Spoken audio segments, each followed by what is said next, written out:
The sun was setting over the bustling streets of Lagos, casting a warm orange glow over the crowded market stores and honking cars.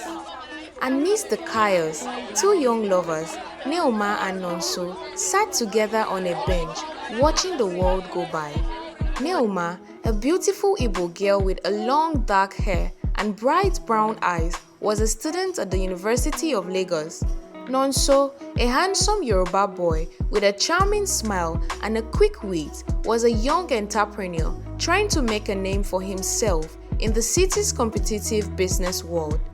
The two had met by chance at a mutual friend's party a few months ago, and it was love at first sight. They had spent every spare moment together since then, exploring the city, trying new foods, and laughing together until their sides hurt.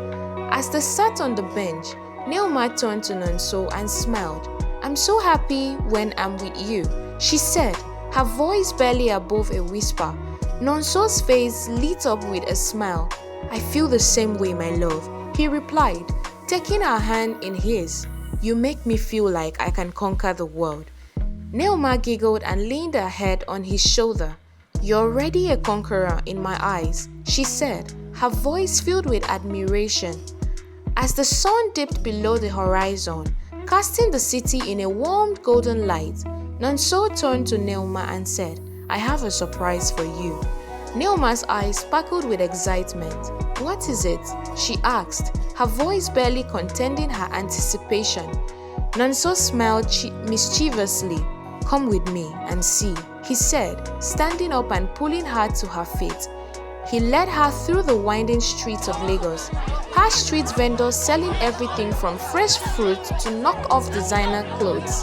They walked along the waterfront, the sound of the waves crashing against the shore and the smell of salt water filling the air. Finally, they arrived at a small secluded beach, hidden away from the hustle and bustle of the city. The sand was soft and white, and the only sound was the gentle lapping of the waves against the shore. Neoma gasped in amazement.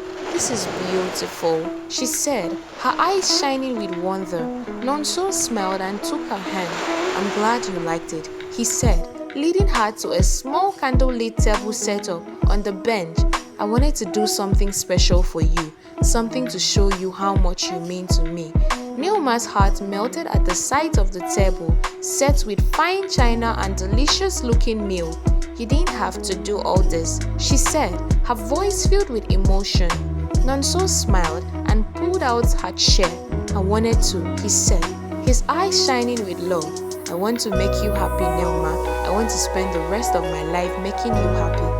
As they sat down to eat, Neoma felt a sense of joy and contentment wash over her. She knew she had found her soulmate in Nonso. She was grateful for every moment they spent. As they finished their meal and sat watching the stars twinkle to life above, Neoma turned to Nonso and said, "I love you." Nonso's face lit up with a warm smile.